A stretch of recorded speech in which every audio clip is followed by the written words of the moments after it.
خدایا تو را سپاس میگویم به خاطر نعمتی که به من ارزانی داشتی، فرزندی که نذر تو کرده بودم دختر به دنیا آمد. تو خود میدانی که قلبم از عشق به این فرزند آکنده است، اما من نذر خود را ادا می کنم. همه مردم شهر ما را طرد کردند و تنها گذاشتند. نمیدانم کاهنان معبد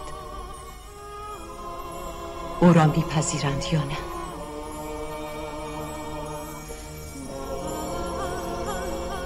من نام او را چنین نهادم: مریم، خدمتگزار تو.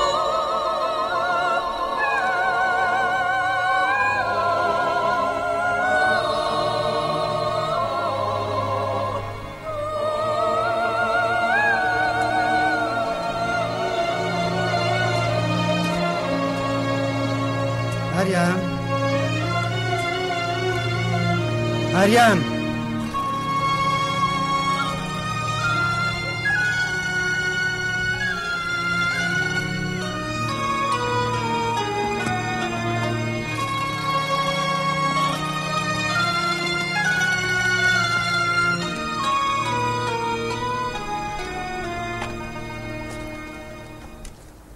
اینجایی؟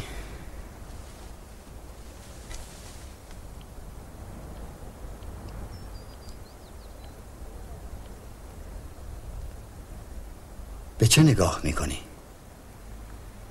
به آنجا. آن کوه؟ از مادرم شنیدم که اورشلیم پشت آن کوه است. آیا خدا مرا در آنجا میپذیرد؟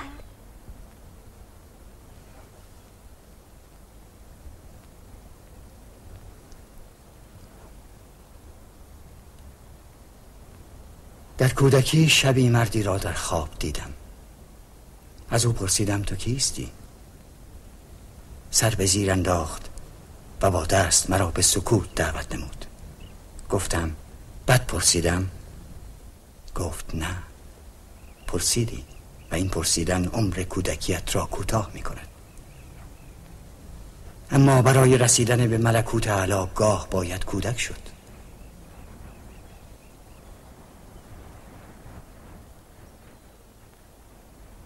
پدر بزرگ، او را شناختید؟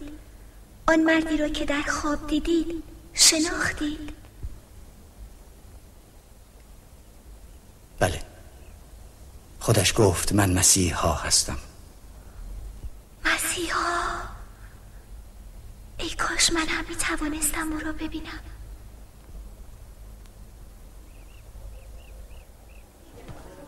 این امکان ندارد. تا کنون سابقه نداشته که دختری به خدمت معبد درآید. هیچ زنی تا به حال به این مکان مقدس وارد نشده. عالی جنابان، توجه دارید که انجام نذر و گذاشتن کودکی در معبد برای خدمت به خدا امریست عادی که سالیان سال تکرار شده است. اما این بار کودک یک دختر است و ورود زنان به معبد حرام است. حرام حرام حرام. جناب زکریا همیشه جدایی دختران از پسران را گوشزد کردند. این هم راه حلی دارد. باید حجره جدای از دیگر کاهنان و خدمتگزاران برایش بسازیم. وای خدای من، یک دختر در معبد سلیمان؟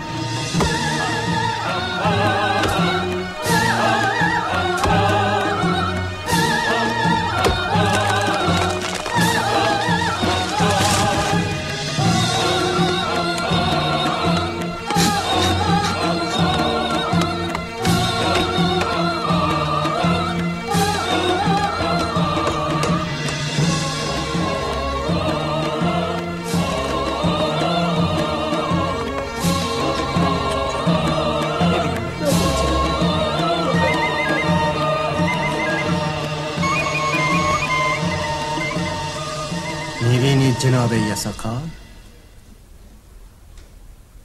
اتاق می سازد؟ برای که؟ برای مریم. برای مریم؟ آن بالا؟ داوود هم کمکش می کند. بدون هیچ اجازه معبد را تغییر می دهد. می خواهد بالای حجره خودش مریم را مسکن دهد تا سرپرستی او را برای خود تثبیت کند. من مدرس این معبدم و مریم نیز شاگرد من خواهد بود. انباری کنار حجرم خالی است، میگویم برایش آماده کنند. جناب میخائیل، موضوع مکان اقامت مریم نیست، سرپرستی اوست. من خواهرزاده عمران هستم و طبعا به کفالت مریم محق‌ترم. بیهوده بحث نکنید. اگر بحث فامیلی است که من هم فامیل او هستم. شما خوب میدانید که مریم هم مانند سایر خدمتگزاران معبد تحت سرپرستی من است. اجازه نمیدهم کسی جز من سرپرست او باشد. نه، این چنین نیست. تو سرپرست مریمی؟ تمام بچه‌های خدمتگزار نزد من درس می‌خوانند. حالا که بالاجبار این دختر وارد معبد شده، تحت نظر من قرار می‌گیرد تا آموزشش را کامل کنم. مردک چاق خرفت، بیش از حد حرف میزنی. بنشین! چرا زور میگویید؟ سن و سالتان درست، اما من یکی زیر بار زور نمیروم. آخر تو دیگر چه میگویی؟ دعوا نکنید، آرام باشید. بنشینید.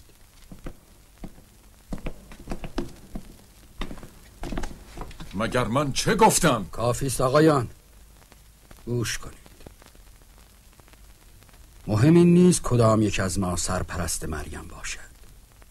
مهم این است سرپرستی مریم با زکریا نباشد.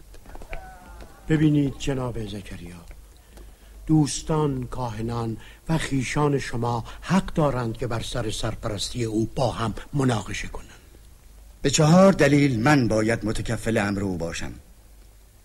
اولا که او در خانه من بزرگ شده. دوم که با من مأنوس است. سوم که مادرش او را به من سپرده است. و چهارم که خداوند فرزندی به تو عطا نکرده است.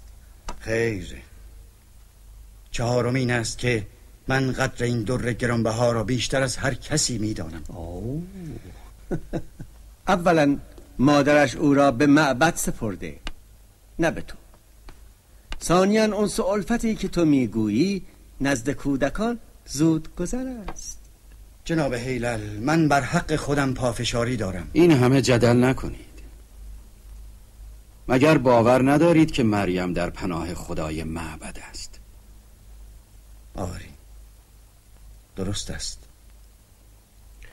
طبق قوانین معبد در این گونه موارد برای رفع اختلاف عادلانه ترین راه این است که قرعه بکشیم.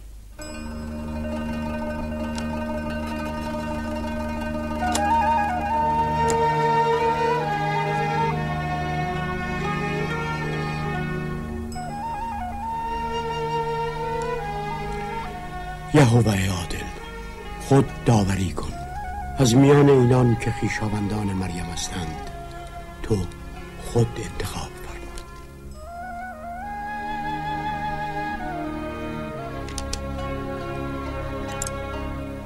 قلم‌ها را به آب می‌اندازیم. هر قلمی که آخر از همه روانه شد صاحب آن سرپرست مریم.